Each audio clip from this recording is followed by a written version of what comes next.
Welcome to the Nerd Party. I'm Darren Moser. I'm Philip Gilfus. I'm Daniel Prue. And this is City Alpha 3.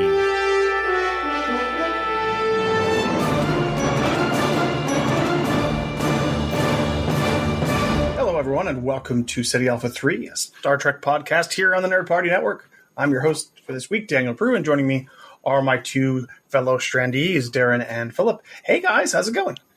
You can only talk to us one at a time as the story progresses, but it's going well. Well, for my first choice, I will pick Darren. Tell me how your week has been. Okay. I gotta give him an answer. The line, it's getting short. Either it was good or I didn't watch any Star Trek. And L3 to dodge. Dodge the question. But no, it's been good. My main project has been, as I often do, completely rearranging and cleaning my garage workspace. And what's cool is, though, every time I do a major change, I stand in the same spot, kind of at the doorway, and do a panoramic picture. And so I was looking through like old pictures from the past several years. And I'm like, man, this is like, I remember when I only had that piece of equipment, or, I remember before I bought that, storage shelf. And it's just was interesting kind of looking through history of as this space has evolved. And, when you can't expand the space, you just reconfigure. So that was my main thing, was doing that. Only put my foot through the attic roof once, which was enough. And so I'd had a little bit of cleanup, which is the attic is right above the garage, and I stood where I shouldn't have stood. But besides that, it all went great. Send in the repair teams. Yeah. To Deck C. How about you, Philip? How's your week been? I've been, as I may have mentioned, my attention, and I actually did it. I have been starting to watch season 1 of Star Trek Prodigy. So I think I'm in 4 or 5 episodes in. The last one I watched was the Kobayashi Maru. I don't know if that's the actual title, but anyway, I think it's just called Kobayashi, maybe. What's but it anyway, like going back to the very beginning again? Like, because it's been a really while. Good. Yeah. Yeah, I mean, and it's still, to me, just as dramatic, like even now that one knows how things will eventually end up, but I think it's just as dramatic and cool. And of course, I'm watching it, I think, for the first time on the Blu-ray on my TV, because before I had to. Wait, you're not VPN watching it on Paramount Plus, the home of Star Trek? Yes, that issue continues. But that's been exciting. I think, because they had like a little, featurette. I mean, very short on the Kobayashi Maru with the animators talking about, blah blah blah.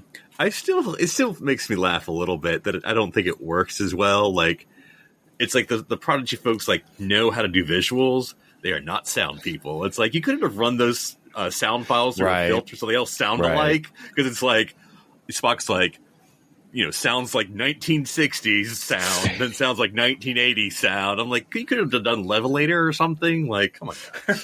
But I mean, we know what they had to work with, so we'll take what we can get. Or downgrade Dr. Crusher and Tuvok to kind of match. That's probably what you should have done. Like, make it all match that 60s sound. Yeah, because I mean, then you had Odo, and you had Scotty, Uhura, Spock, and then you had Beverly doing modern. They got Gates presumably to do original sound, and then but it was interesting. Someday in the future on Netflix. We're going to move into something real quick before our main topic, just because I want to rip it off like a Band-Aid and not talk about it again forever. Turns out, in an interview, Patrick Stewart has said that they're working on a script for a presumably Paramount Plus hosted Picard movie. So are we going to, and this is the only question that we're going to talk about, are we going to get to see either the dog or Romulan lady again? Is that what this is going to be? Is this just Picard going home? I mean, I like to his big. We're assuming this is just season 4 turned into a movie, right? Like, that's kind of the vibe I'm getting. Whatever. I get the vibe that Patrick Stewart gets whatever Patrick Stewart wants. Yeah. And he wants an ending that's a little bit better. And We've had a they're like, couple yeah, of sure, endings. whatever you want. You're right. You're paying half the bill, aren't you? And so they're like, yeah, we'll do it. We'll do whatever you want. So, I think Romulani's out because he's with Beverly now. So is he? We don't know that. They have to raise their son, who's 32. Never mind. Who's now Who's on a- commander. You can't have the son because then you're doing legacy. Look, he's running the nepotism fleet. It's all good. You got And then it depends what daughter of Patrick's new Janeway rules. and pseudo son of Picard. Now we just need Thomas Riker's pseudo son to show up. Just deep cut from the left. The dog. I'll say the dog to answer your point. number one targeted question. I just couldn't care. I just don't know if I care. I don't think I care. I mean, it's not that I don't care. It's in talks of a script. Okay, we've seen that. Like, sure it could happen, but until it hits, streaming, then I don't really think about it. And again, I say this somewhat flippantly, but it depends on his rules. Because Patrick's rules were season 1 and 2, not in the uniform. I mean, he was in the pilot, but anyway, no uniform. Basically, it's a whole new thing. Which, whatever, we can say it was good, we can say it was bad. And then we had third season where they're like, "Hey, Patrick, come on now, let's just do a reunion," and then that worked. But I don't know what for this third iteration. What are his rules now? Do we have TNG members? Is it just him? What does he want? So The whole thing takes place in a spa, and that's it. And everyone's naked, and you see everything. Oh, that's a callback. Okay, yeah, I just wanted to briefly mention that. I mean, I know there's lots of news all the time, but I just thought, I don't know. Maybe I'm kind of getting over it. But we'll see. You're like Darren says, we have literally no information other than what Patrick said. So I just thought I'd rip that Band-Aid off. But anyways, that is not what we're talking about today.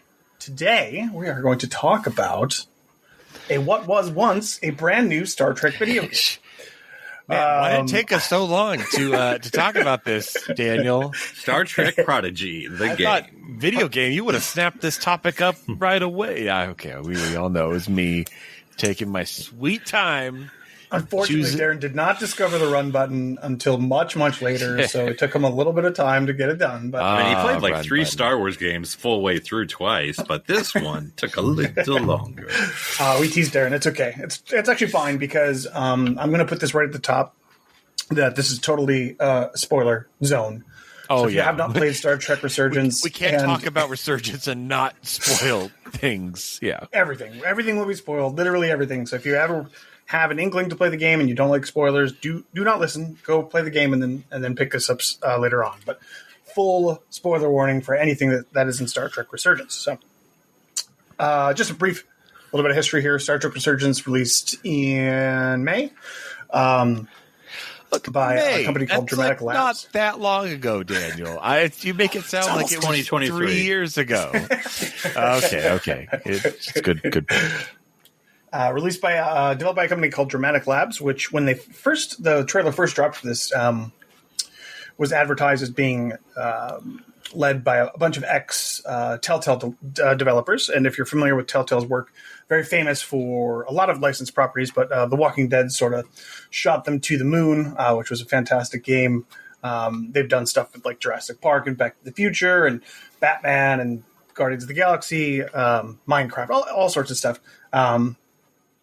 So it's basically an adventure game where we're playing 2 roles on the ship called the USS Resolute.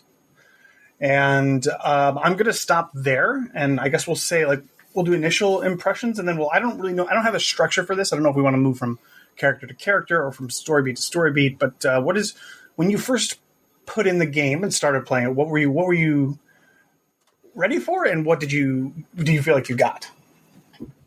So Daniel, you're because you're the more game person, what is the correct term for this game? Because you just said adventure game, and I'm going to say it's not. Because, I think if there's a criticism, and I don't think it's a big criticism, I think it's fine. But I think it's one of those things when I tell people about the game, this is sort of the disclaimer I give. Like, it's not really a game. It's a novel. It's a Star Trek novel where you press buttons to feel like you're being included. But even saying that, it doesn't take anything away. It's still great. I still 100% recommend it because it's not that expensive either. And for what you're paying, you're getting it. Probably more than that. So, but so I don't know, Dana. What is the correct term for what you would call this game as a genre? So, because this game has so much Telltale DNA in it, I mean, this is essentially the same sort of stuff as Walking Dead. A lot of people had struggled with to genreify those games as well, but kind of sort of settled on a more modern take on point and click. And I think that's probably the closest thing, because you don't do direct control over the characters a lot of times. There's a couple of walking sections and a couple of shooting sections, but it's mostly just sort of look around, search for the thing, try to scan the thing, and then make a choice, right? It's all leading to dramatic choice that you make in conversation and stuff like that. So I'd probably say it's a mix of adventure and point and click. But again, I don't like to argue genres because it's that way madness lies. So. But that's where I would put it. Yeah, I mean, I think you're totally right, Philip. It's a choose your own adventure game. It is really kind of how I look at it. With elements of timing, you must turn to page 12 really quickly, or you will the lasers die. Coming. Yeah, the lasers. But I feel for what it is, I think there's a good amount of actual moments where you are moving and choosing and video gaming as opposed to selecting from a dialogue prompt or holding L3 and R at the same time. I mean, I don't see how you could avoid that in this kind of game, when it's not a holodeck for sure. But I do agree with your caveat. It is that type of game, and it's very stressful in a good way. I would say this is the first game to make me feel like there are stakes, like recently, because man, these choices are hard. There'll be times when I'm just pausing and I'm like, why must I choose? And not just choices, because other games have had choices. I felt the burden of command. I felt oh man, it's not the right choice. It's the lesser of two difficult choices that I have to choose right now. And I loved it. I loved you're sweating. You're man, I am not ready for the Kobayashi Maru test. I am not ready for the psych eval, the psych test. I am not going to do well at Starfleet Academy. This has proven that, I got through it, but no, I enjoyed, again, making those choices. But yeah, I mean, I can't think of anything that's gotten me closer to feeling like I'm in Starfleet, in the universe. Because when you're watching the show, it's very passive. It's very oh no, Captain Picard got too close to the warp core. He's laughing. Are your choices shoot him and put him out of his misery, or B, remove the armband so he gets locked in time? I don't have to make that choice. George Data's going to make the choice. But anyway, I think just to give the audience sort of an example of this, right? So the first choice that you come to that you have to make, the first big one is there's a storm that's coming towards the ship, and you're docked storm at Stardock, and you're actually having a conversation with the captain who is off ship at the time. He's on the Stardock, and Space dock. It's called space dock. Sorry, space dock. I was like, I don't want to correct him, right. But it sounds interesting. I'm just going to let him keep saying it. Space dock. Anyways, so the is this your cheap alternative, non-franchise proprietary Star Dock? The super ship is at the Star Dock. Far Sector 12. Guys, we're clear. We're good. No one can sue us. So anyways, the storm is coming towards the ship, and the captain says, blow the bolts on the arms. And your tactical officer says, I can put the shields up.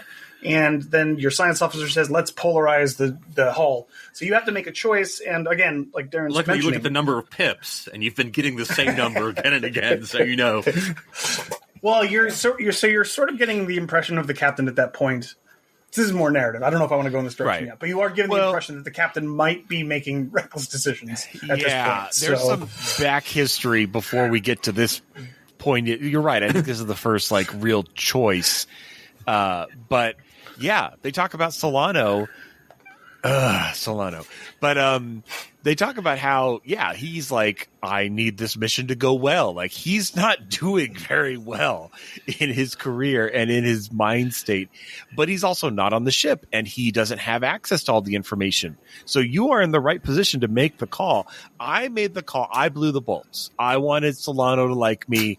I believed in him. I looked at, in my post-action report at the end of the game, I think only 32% of the people blew the bolts like I did. Like, I was in the vast minority. And so Solano, because to also talk about gameplay for a second, once you make a choice, a little square, a little rectangle with the person's face shows up, and it will say green, white, or red if they are happy, ambivalent, or upset about the choice you made. And boy, that added so much to the game, because I was constantly checking. I'm like, wait, why did Spock like what I did?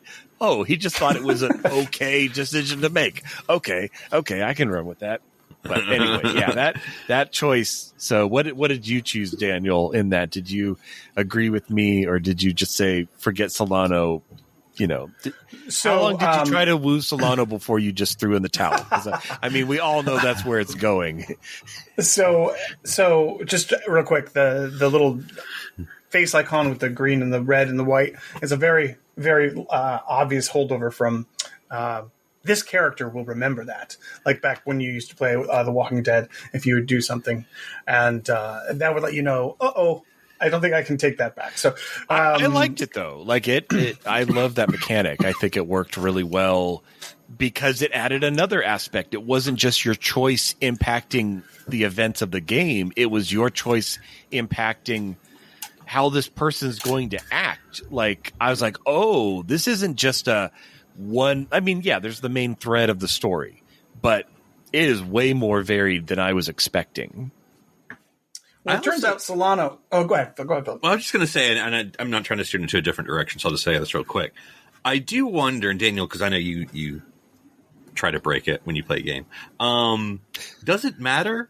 In other words, because I say that, I mean, that is the cool thing about the game. You can check, but at the end of the day, does it really matter? What the person thinks of you. I mean, in other words, because I've only played it once all the way through and then tried a second one and didn't get far. So I don't know how much the game would actually change. I just think of an example, and again, we could not trying to steer it, but the security officer who, in my version, just ends up hating me. I'm I've been in your corner 90% of the game, and I did one thing, and suddenly she's like, I resign my commission. I'm well, yeah, F you. I don't know what to tell you. I mean, did you let her be scarred for all time? Because I did. She had a visor for the entire screen. So, but hey. That was pretty violent, by the way. Yeah, that was really, It was. To answer your question, Philip, so I did play through the game twice, the whole way. You have to get all of the achievements, so that's what I did. This is a long-standing sort of debate with these types of games, is that the game appears to give you a choice, but it's really just kind of the illusion. I mean, I'm not surprised about that. It's a game. It's supposed to be the illusion of choice. Yeah. Because if you buy into it, it's real. But if you take a step back, you're like, because I like wonder. when Darren's saying like when you have the little bar going down, and you're like, I don't know what the right decision to make is. If that moment is real for you, then that's all that matters. Like. Yep.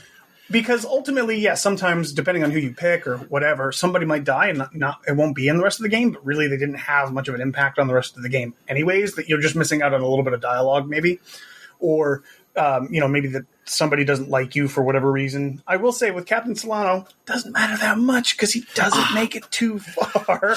But I think that is, and this is in praise of the game. This doesn't sound like a criticism. This is in praise of the game again because of how invested you get. Because I was sitting on that fence. I had that post right up. Because I was sitting on that fence the whole game of not being too loyal because like I didn't choose the bolt staring because I was like, well, I'm there in the situation. I could tell the captain I knew more than he did in that situation. Even though he had already made me swear on the Bible to be loyal 100%. But anyway, but then like as the game goes, I'm still towing I chose not to play like a radical, F you, Captain. I didn't tell for audience members who haven't played, but I didn't tell Captain Riker about the thing. But I told Riker, and Riker was pissed. and then afterwards, Solano was really mad at me. But I'm like, dude, it's Riker. I'm sorry, Riker should be here. He is a way better captain than you, Solano. Way better. But okay, yes. But then, since we're here, go ahead, finish your thought. Well, I was just going to say very quickly at the end, I say not at the end because this is more like 3/4, when the Solano storyline resolves, because it's actually not the end, like it's 3/4. You still got like a fourth of the game after that.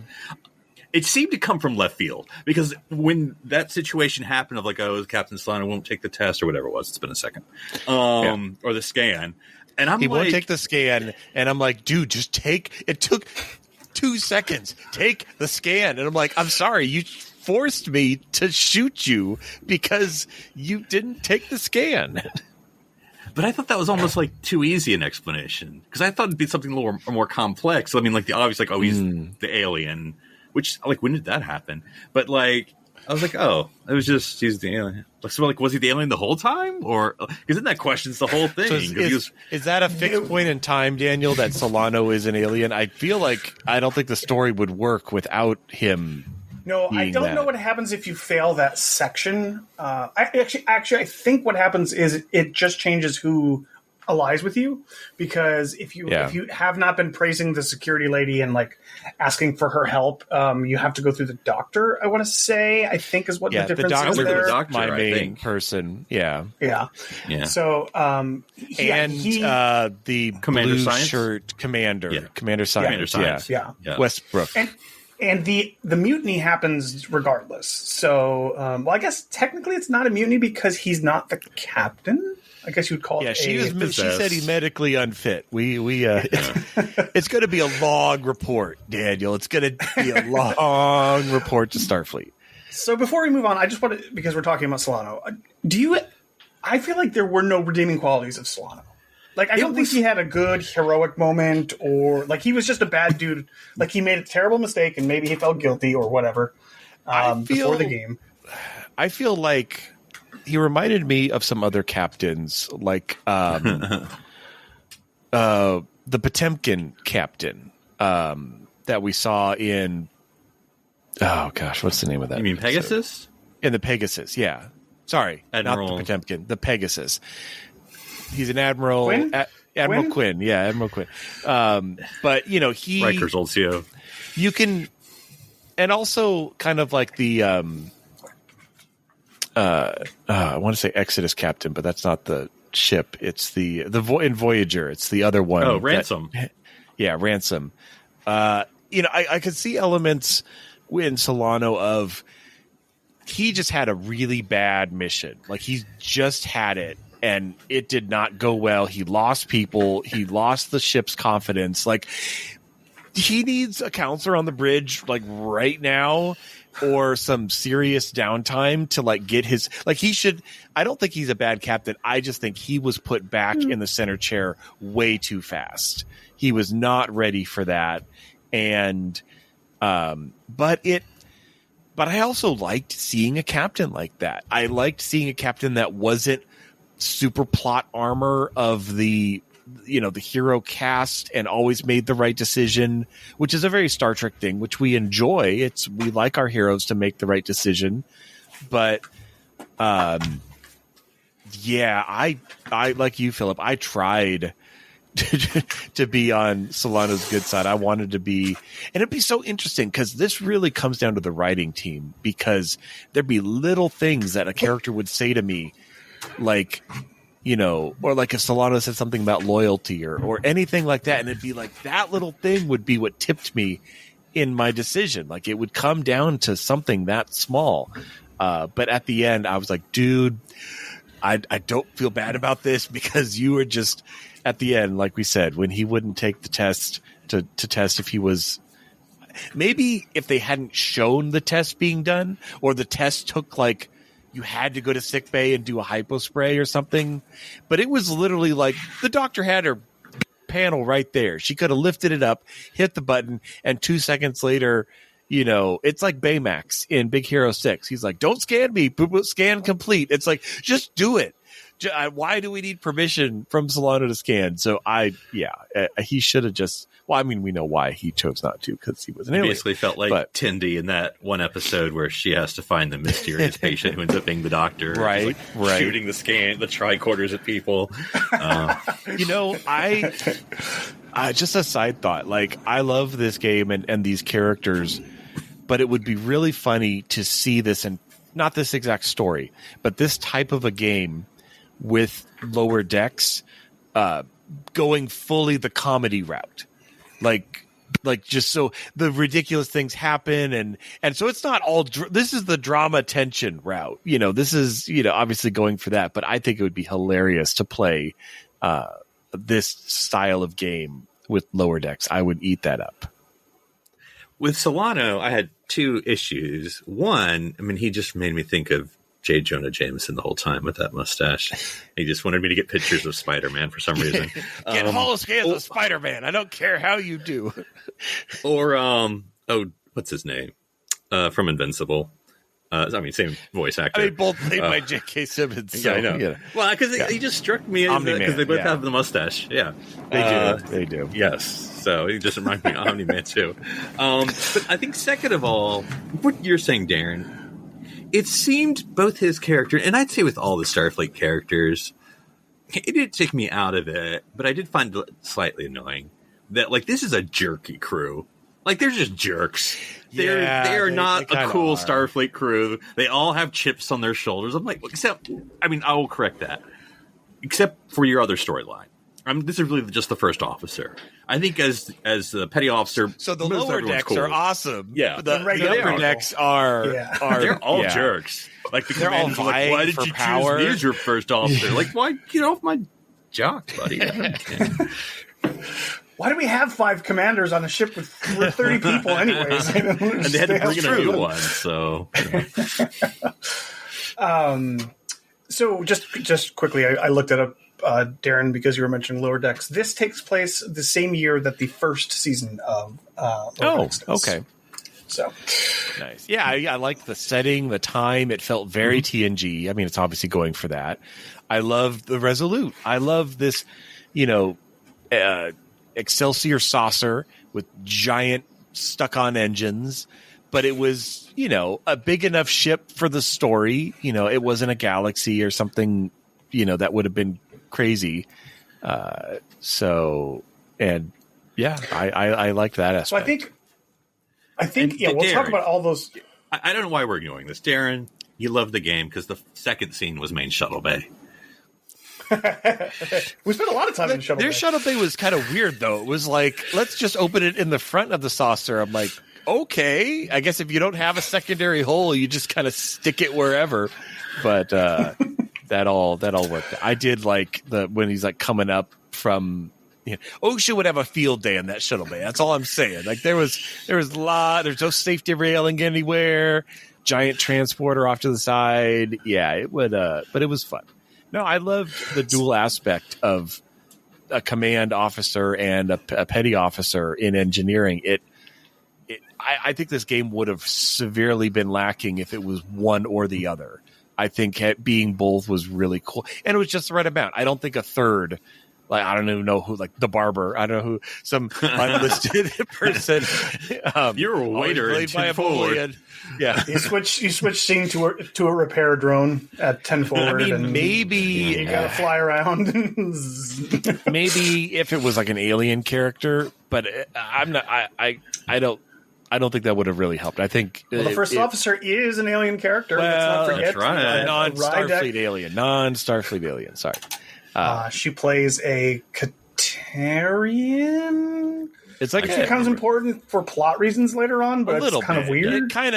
It was important for a moment, and then it never came up again. But I liked it. Well, I will say this. Cool. So I wanted to start talking about the broader story, and I will start with the fact that I really, really, really love the first half of this movie. Game. No, you got it right. And then the That's second totally half- a slip, I'm sure, Dave. the second half, it gets really. It suffers from the same sort of like, oh my god, now the universe is at stake and everything is exploding, and we have to blow up the biggest thing in the universe. The story got too big. Yeah, it's just bloated beyond all recognition, and I was like, I'm okay. But I'm okay it's with also it. a video game. Like, you want, it to I be guess. big and amazing, and at least it wasn't a copy paste fleet that showed up, so that was kind of cool. And Well, kinda, because they were all one of those two species of aliens. So, I mean the it Federation was- ship that showed up. Oh, the ships. Okay, Yeah. Okay, so let's sort of set the context here. So, and you're going to have to refresh my memory of some of the I'll details. try to help you. Well, let's first of all go. I mean, this is sort of not skipping to the end, but like, in no way, if you had given us 50 chances, hey, this game is based on a Star Trek episode. And guess what? I'll narrow it down. Guess which one? The Next Generation. And you're like, 50, Yeah. never would have guessed Last Outpost. Never. 100 years, Yeah. never would have guessed. So this is the reemergence. So it turns out to be that the story is the reemergence of the Takan Empire via Portal some 6-3. form of assimilation technology, which allows Cartabula, them. which is the main source of their power, that looks like a desk. So the polygon desk is what I cut calling it, because it was interesting because I couldn't. Surprise! I didn't remember the Last Outpost very much, so I was thinking more on. But by the way, other everyone listening, ones. forget the Ferengi part. Now tell me the Last Yeah. Outpost, because that's what this is about. Yeah, pretty much. Well, it made me think of, at first, other, previous Empire species, like, what is it called?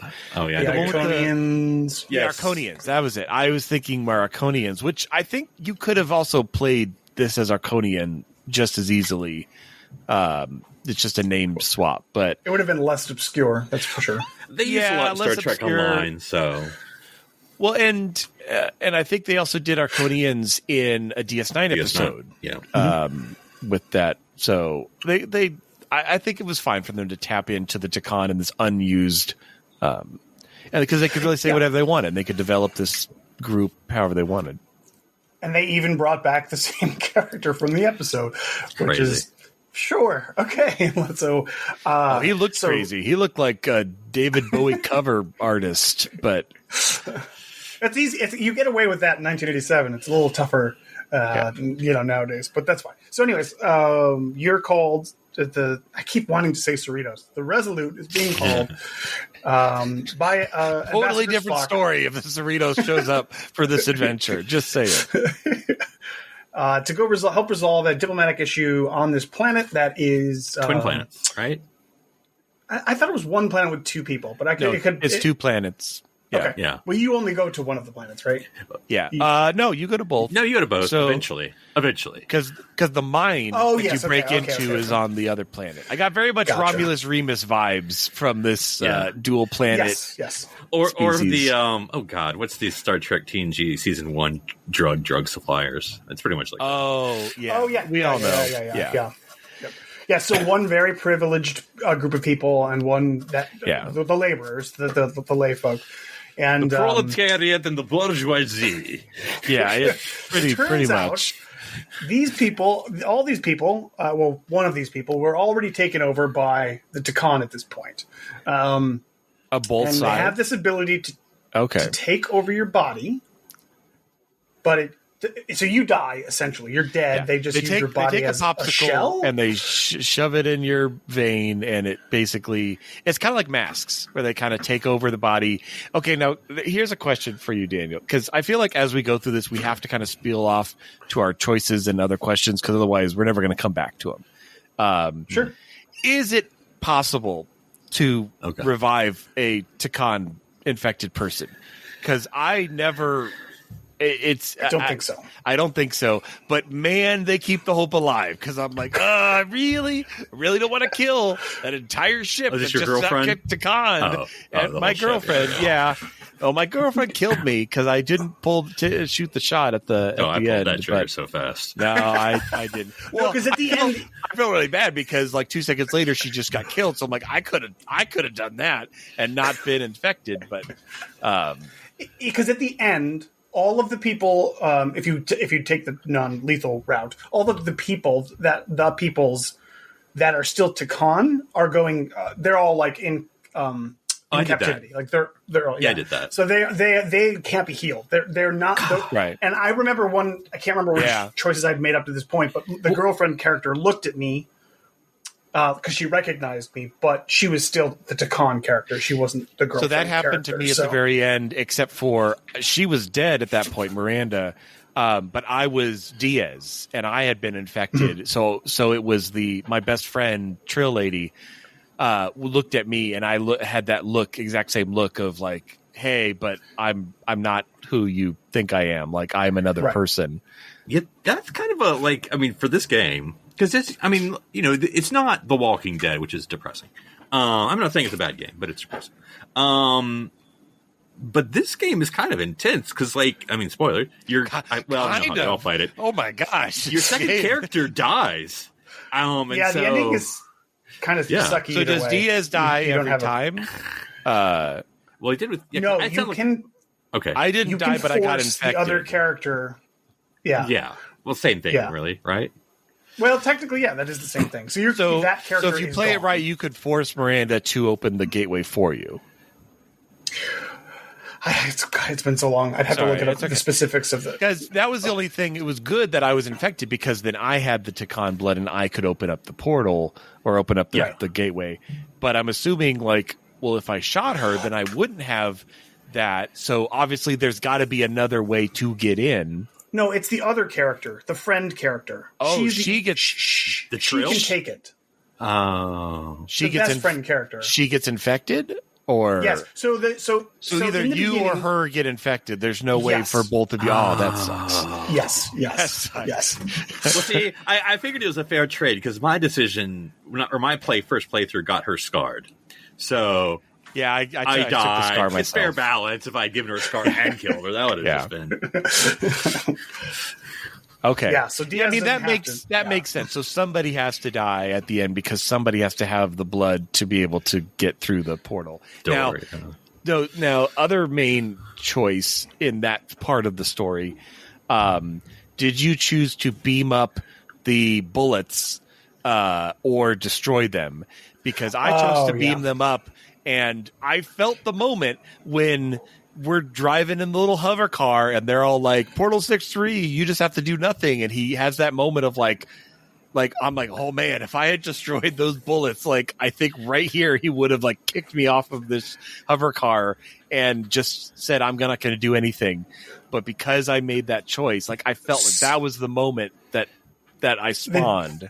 The difference in those two scenes is if you destroy those pods, he will leave later. You know the scene where he goes all ninja mode and kills all those people. He walks away. He just goes. He just. So leaves. you have to kill all those people, and so it's harder. You just have to you have a longer fight scene with all those Which makes guys. sense. Yeah. So he still dies and is off the playing field when you need to take on the blood and go in. That makes sense. He's just not there. He's just not there at all. Yeah, he just goes. He outskis. So. But personally, I had no trouble beaming up the bullets. But somebody was, again, I gave up on Solano and I gave up on Tactical Lady because there was no pleasing her. She was really whiny. She's like, "How dare you beam up the inner gate?" I'm like, Either we have Why do you them care? or they're destroyed. Either way, the bad guy doesn't have them, so I don't see the problem. You know what? You're not ready for command. You just stay back there and oh man, You resign. No skin off my back. yeah. You already said you're resigning. I have no reason. You know, 2 weeks. I'm not even caring about what you're saying. What did you all, or I wonder what the options were, because I couldn't tell whether the game didn't know if it was doing, or if there was just other options I didn't explore. Sorry, I don't remember people's names. Okay. With you're the EXO, with the alien character, the main alien character, like the female. Oh, well, yeah, I don't know the genders. The new seemingly leader. female alien character. Right. Because there was like, when I'm playing it, I'm like, are we going to hook up? Which is fine, because There's some tension. I'm feeling it. There was a little tension, yeah. I'm waiting for the option at the end, and I think because there were 3 choices at the end. I think it was, or you would go with her, or there was the third one. I remember it was. I think I choose the third one. It was you should go lead your people. You should join Starfleet, or you should choose for yourself, something like that. And I chose you should go lead your people because like she was obviously the best choice. But because everybody else was dead at that point. yeah, All of the other leadership of the planet was and murderized. I love how you're also throwing in like, you don't need a queen. There's many systems of government. I'm like, oh boy, well, just wait a second, because this is already a very destabilized system. So don't just throw in like a change of government structure, because I don't think we're ready for So that whole sequence, the first sequence when you are with her on the mining planet, and you go through the cave and there's all those dead soldiers and stuff, and she's like freaking out because she's lived. She has a great arc because she's really that was great. I thought that was good stuff, But yeah, she's sort of like she helps you sort of figure out the initial mystery, get into that big hole, and then she goes away for most of the rest of the story. We also are getting introduced to the other alien main character dude, tall and skinny Bad guy? No, not the bad one. The one that walks around with you and helps you. He helps Carter. Petty Officer. Shoot all the other bad guys. You know what I'm talking about? He's the one that tells you like what happens when their soldiers die. Darren, you know what I'm talking about. say it again. His name. So the guy, the main alien, when you're on the ship, when you are on the tall blue He's guy. He's the Tall general. blue. He's general. Yeah, or something, general. right? Yeah, General tall blue cross-eyed. General He alien. had crosses in his eyes. Yeah. I know you're talking about Yes. now. Yeah. He can either die or live too, I think. Okay, he Pretty sure lived based for on me. player I actions. can't remember because there was a situation where I also chose all of his people to save died. his lieutenant.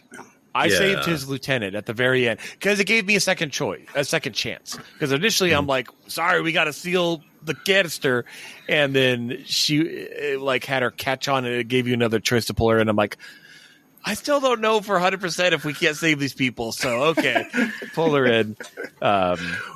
Wait, because he told you this whole story about how their people. Like their Something about religion, how- basically, like Yeah. how they feel like they'll be in the fields of their ancestors and the forgotten warriors and all that stuff. Like, it was really Yeah. cool. And he's like, obviously, she's trapped in her own body at this point. Yeah. She should just die so that she can go be in heaven or whatever. Yeah, And so so I you saved kind of want to her- respect his wishes, but he's also like, just murderize her. And you're like, well, like Darren said, I was like, maybe we can save them. Yeah. We don't know because they and just dangle that in at front of the you. end, Pause you the game. talk about that. Yeah. And you go rewatch Ethics, and then Yeah. Well, because I at the end there's a moment where because you bring that up to him at the end, and you're like, well, I'm sorry that she's still trapped in her body, and he's like, well, he basically lets you off the hook. Like he's not mad that you made that choice, but I got really good at like redirecting transporter signals around anomalies. That was hard. You do that a lot. Or The time where you have to get we have to get all the bars to equal 100%. You're like, come on, like I don't know what I'm doing. I'm literally just moving it across, and maybe it goes up, maybe it goes down. Yeah, I think that's really, again, for the value of the game, because I think it's like £20 or something where I am. But anyway, I think you get value. That's why I say like, oh, even all these disclaimers I'll give. It's like remember you're trading, and you're like, I wasn't trained, so I have to figure this out on the go. It does, but there's moments like that actually were some of the highlights for me. Oh, like I love those moments. In the beginning, when you like are taking the shuttle apart and like taking the plasma conduits and stuff like that, minutia, but I'm like, this is kind of cool. I'm all about like just day-to-day Starfleet stuff. I'm like, this is awesome. I love this. The little bit of walking around the ship that you get to do, I'm like, I'll just walk around the ship, man. If you let me, I'll just go up and down the decks. And they all look the same. I don't care. I'll just peek around, man. It's so cool. So yeah, especially when I was doing my second playthrough, because first time I'm a little like I'm on my mission, but the second time, like even just that first shuttle. Main shuttle base scene, like you could talk to everyone and you can even get transported from like one transporter to another. And so like, if you want to just like hit every button and touch every corner, you can. I mean, it's not like open world, but like there's a lot of stuff there. No. If you're looking. I mean, when you get to the bridge, they encourage you to do it. They're look at all these buttons you can press and learn all the characters and stuff like that. No, and I like that because it could have easily been, oh, you're next to the shuttle, and there happens to be a couple of, boxes around you, and you just can't leave that corner. They could have done that, and it sandboxed you in, but they didn't. They let you explore. Like you said, on the bridge as well. Even in main engineering a little bit, if you're in between moments, you could walk around a little bit. Little baby man. Yeah, well, I mean... It's a very small ship. It has no secondary hull. It's smaller than Voyager's main engineering. It was just tiny. Okay, so let's see. Any other highlights? Let's think if there's anything else we want to talk about. I think the memorable levels, and again, it's been a hot second, but like just stuff that you were naming that made me think of like the mine, I guess, where you find all the dead bodies. But like that, I mean, because there's several levels in the mine. But that whole chapter, if you want to call it that, I mean, there's a lot. I mean, thought of like action, and then there's a part where you're flying deduction and mystery, and then like the one where you're in the gravity beam, and then where the sorry, I forget all the names, but like when you're in the aliens' caves, that's not what it's called, but if you can picture it, because there's even some where you have to think a little bit because you have to like, you can access this computer. Get this information, then go over to this computer, look at this information. Oh, yeah. What did you guys think of the tricorder scanning? Because the tricorder scanning was a major part. I liked going through like the different modes of like the bio stuff. I think infrared. The interface of like you can't really move or it's like it's like if they're going to have you hold a tricorder up, either have it be like right in your face where it's filling up 90% of the screen, or I don't know, something else, because it's the 50% they kept it at. I'm like, I can't really see where I'm looking. And it was a little trickier to tell like what I was supposed to scan. But I figured it out. It wasn't. I'm not saying it had to hold my hand the whole way, but it worked. Yeah, I think I was worried it was going to be like a. Go ahead, Philip. Oh no, sorry. I was just going to say very quickly. I don't remember if there's a level, but for the game, like God or easy or whatever. But like it is between that. It's not easy, but it's not hard. And honestly, I think there's some sections. That challenge. There's some sections because I'm trying to remember the transporter. I think if you mess that up too many times, someone's like, "I'll just do it," and they just do the transporter for you. But like so, There were a couple of combat sections where they're like, do you want to play it on story mode? I'm like, yeah, I need to get through this mode. And it's like, you still have to do the beats. You just can't die or something like that. It's a little different, but. Yeah. There was the one part at the end when you're flying through in the cube and you had to shoot those things. And I'm like, this is just, it only falls prey to this like once or twice, but it's just like, this is just, it loses that Star Trek feeling. You know what I mean? Like, I don't need to just shoot my phaser 8,000 times at something. It's not satisfying. It's not really what it's built for. I'm fine with like, let me go investigate another tunnel or death scene or whatever. Cause that stuff is just cool to me. Yeah. Cause Starfleet and Lower Decks nails this is like when they have to kind of MacGyver a solution with their Starfleet training and their person. Like, that's their strongest asset is their team. And there's often when you're not really on a team, you're kind of leading the team, but it's not like you can say, oh, well, so-and-so is a expert on whatever. It's like, nope, it's just you. You got to make all the choices. You got to do all the things. Yeah, I think that's the only part I got stuck at, because I remember telling you about this, Daniel. It probably took me a week. I mean, not that I was trying it that whole week. More like I would try it, and like I'm just let it go for a week of where I was flying that gravity ship, where you're supposed to be trying to hit the driver, or pilot, whatever you call it, of the other ship. But, like, I don't think I got that necessarily. I must have got a lucky shot because I didn't get stopped in that spot at all. Like, I must have, like, nailed him with one shot. Just happened to, because there were times when I was not a good shot, but I guess that was not one of them. Because I would end up shooting every single enemy, and like the game will let you do it, and then it'll just like kind of like reboot. Like you can like kill everyone, and then you can find the spot where the computer's renewing enemies, and just keep shooting that spot. But then like it would just like I forget, because there's a timer too. I think you have to do it like a minute or something, or a minute, 2 minutes or something. And I would run out of time, but like I've shot everyone. They're like, what am I doing wrong? What am I doing? And it probably took me like, I don't exaggerate too many, but probably 10 to 15 times before I just like watched a video and I was like, I still don't know what I'm doing wrong. It's like shoot the driver, but I'm like, I don't know where they are, because they would always be blocked where the way it was going. And so I mean, eventually I got it. I think I was just lucky. I think I just happened to hit the driver in like a couple of shots. But I could have easily not, and then been right where you were, Philip. Yeah. Fortunately, those moments are few and far between. There's only 2 or 3 of them in the whole game. So, and also just there were some times on the Takan Ian ship, the one that goes to super warp. It has like 4 warp cores. There were a couple times with that where like you're platforming around, and then they're all rushing the room, and you have to like pop up and shoot and pop down. It's hard. And that was hard. There was a lot of times where I had to just do story mode to get past that. Not too many stealth scenes, which was nice. It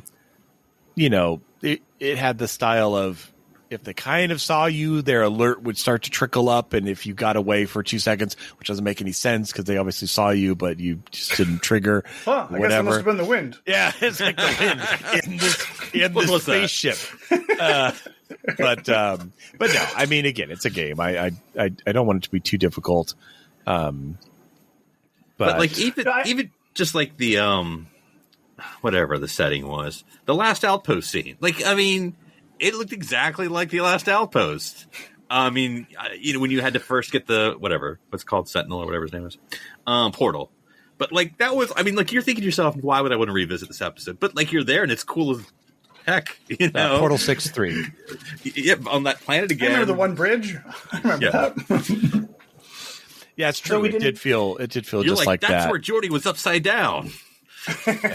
I will say I liked how the game released information.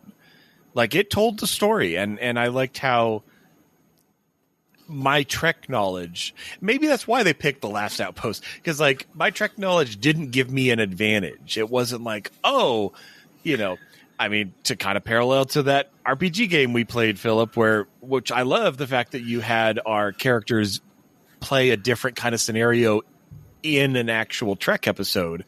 But because of that, we knew some things that were going on. We knew the meta context. Whereas this, it's like, I don't know the right choice. I don't know. Why is the Resolute here? Why are we having to do all of this? I hate this storm. It's no fun to fly through. But Spock. It's Spock, everyone. Yeah, so that's actually a good point. We didn't talk really too much about Spock and Riker, but we do have 2 returning characters here. Obviously, Spock played by a voice alike. I can't remember his name, but and then of course, good old Frakes reprises his role. So this is just another version of Star Trek. The Enterprise. No, it's not the Enterprise. It's another shit. We get to see Riker commanding the Titan, and it goes into battle and saves the day, and that's awesome. That's super cool, awesome. Right? So, we don't get to see that in actual Star Trek, but I'll take it in a video game form. Oh, we see it in Lower Decks, my friend. Yeah, we do. Yeah, that's true. Yeah. That's true. Actual Star Trek. Yeah, That's animated. Hashtag not my Star Trek. I mean, technically, this is animated as well. Technically, all special effects are animated. I love the parts with Spock because, again, they use Spock like they do in Unification, where he's advancing the story, but he's not a main character. Like he shouldn't be the one running the meetings. Like our crew should be doing that so that we're getting the experience. So I love seeing Spock and Riker, and then again, that's why I had to tell Riker about the shield protocols.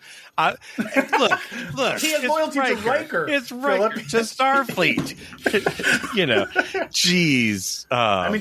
To be fair, the information that you didn't tell Riker about, Philip, was literally the security codes for the entire fleet. So kind of important. That's kind of a big deal. Maybe they could start now. Granted, I don't know if that would have things. changed it, because at the end in the big space battle, like Riker makes a point saying, "Hey, remember, like our shields are compromised. We have to kind of do some fancy flying." But I think it's not gonna. It more hurts your relationship with Solano, which at that point I was starting to not care. But Well, Riker is the better captain than those two. We can definitely say that. So I guess my last question would be, and I'm going to say Resurgence 2 only because it wouldn't be Resurgence 2 because Electric Boogaloo. Okay, we do not want to see. I should say it for myself. I do not want to see any more Takan stuff. But I wouldn't mind a sequel with the characters on the Resolute. But the thing is, and that's what I wanted to bring up. How could they do that? We wouldn't have either one of two characters, which is going to fundamentally change the story. I know what you're proposing. I know you're trying not to say it, but I know what you're proposing. You want Mass Effect Star Trek. You're going to load up Resurgence 2, and the first question it will ask is, do you want to upload your previous game file? And it will then get all your decisions from the previous game to then create your second one. I mean, that makes sense to do that, because then you're I think you could do it because Rydek is still there. She's still the captain of the Resolute. You have part of your first command officer is crew. Commander fill-in map. Yeah. Well, because I don't know about for you guys. For me, I picked Westbrook, the blue shirt, as my Science. commander. And so Commander Engineering died because he went off the reservation and went. Oh, that's right. I forgot that. Yeah, it's just a reversal. I'm sure it was So I was like, whoever you don't pick is going to. So he got to conned. So I would say you could do it in one of two ways. You could, because it really depends on who survives in the engineering team. So for me, it was Diaz, even though he's still Takand. And you're saying the other option was the Trill, right? So it's one of the two Petty Officers lives. It'd be fun to play as her. That's just the saying, is just make it where they're trying some experimental thing. Well, so I'd say you have a couple of outs. One is for her as a Trill, you could do some sort of hand wavy, like it's kind of like a joined symbiote thing where she wouldn't like that. No, that was her one scene. She was like, I do not like the joining. But the fact that she has experience with that, so I'm saying you could work out where the Takan person isn't as much of a jerk, and she still has part of her abilities and memories, and they're trying to make it work. And then with Diaz, he doesn't have that Trillness, but he also was fighting that person a lot. Like you're playing that internal fight. So all I'm saying is you could take whichever character's still alive, and you could do something where, not that they're inhibiting, like it'd be partially they're inhibiting the Takan personality. Like they're never going to get rid of it. Like I don't want to undo that, but there's still something remaining of the host, and they're trying to figure out. So again, maybe there's a level not a player level, but like a like in games where you have a hunger level, and if it gets too high or too low, you're hurt. So there's kind of a lose control level where if it gets, as your choices you're making, if it gets too high, then the other personality takes over, and that's really bad. So you have to work to avoid Resurgence that. 2, Captain Rydek does have that level for her, whatever the thing she has. Oh, her blood. Yeah, Blood that will be your new thing for that character in Resurgence 2. But yeah, I agree. I felt like that was a thing and then wasn't a thing anymore. I'm like, I thought it was a thing that was once.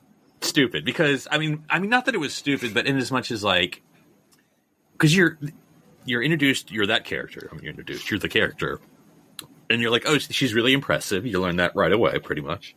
And then it's like by your third scene, she's checked her level. She's shown you how she can do that.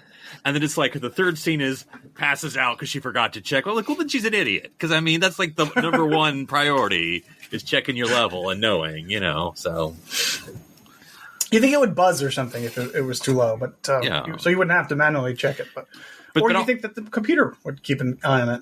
Also, I think, Darren, I think it's everything you said is good, but I think it's overthinking it. I think in Resurgence 2, your Captain Rydek, your second person, is a new person who's joining the crew, because that was sort of Rydek was the new person, Diaz was the established, so we got to switch it.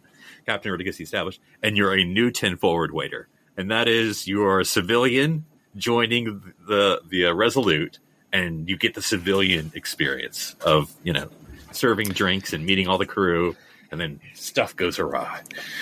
Yeah, like maybe two-thirds, or like 2/3 of the way through, you just start playing as this random no-name bartender. Like it's just for like a little pocket of the story, and then you go back to like the other main character. You're like, wait, why am I like? You wake up in your crew quarter, and you get to like get ready for the day, get your outfit on.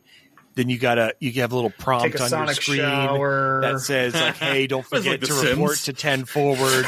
But it gives you a totally different aspect that you haven't had in the others. Maybe like your partner is a Starfleet member. Maybe you have kids. Who knows? You are Ben working in 10 forward. Like that is who you are exactly. And so you get a little chirp and it says, "Hey, don't forget your shift starts at 1200 hours don't or be whatever." Late.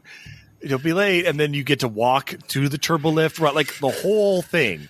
Join the poker game, and then join the poker game, and then like the ship gets hit, and then it cuts back to the main, the captain, and you're like, okay, here we go. Another interesting thing in 2 is you could have like you're breaking in a new second in command or something. Maybe not Westbrook or whoever you chose, but like a new character. And so that gives you that Solano dynamic. You need a new security person chief that you have to work with. Yeah. Whoever you need. No, that's not a bad idea. Like whoever is not there, you have to add either new medical or science, a new science commander or a new tactical engineering. That's right. Yeah. A new operations commander. And that could be one of the driving forces of the story. And then in the engineering tract, whoever you are, Trill or Diaz, you are breaking in a new petty officer, like you're an ensign now or whatever, and go from there. Crewman, yeah. I don't know. I think that you could easily do it with the same characters and a new story. I don't think you would need a whole new game. But that's me. I have to figure out what terrible DS9 episode we're going to base this all around. We go to DS9. Yeah, we're going to DS9, guys. Oh man, I would love that. And you have like the just circling option where you're just like, I just want to take it all in. Remember that one Bajoran moon they mentioned that one time? This is what this is all about. Yeah. I was going to say maybe they will have the Resolute and its crew show up on lower decks. So there you go. That would be fun. They do show up. You can now have the Resolute in Star Trek Online. So that's cool. An option for you if you want to pilot the ship. So all right, that is it for us this week, though, guys. We're gonna go watch Move Along Home to prepare for number 2. The Wadi. The Wanderer, the going to the Gamma Quadrant. Resolute 2. Jeez. All right. We'll catch you next week. I'm Daniel Prue. I'm Philip Gilfus. My name is Philip Gilfus. Or am I Philip? Those are my 3 options. And I'm Darren Moser. Always choose the triangle option. That's the nice one. Stranded here on SETI Alpha 3.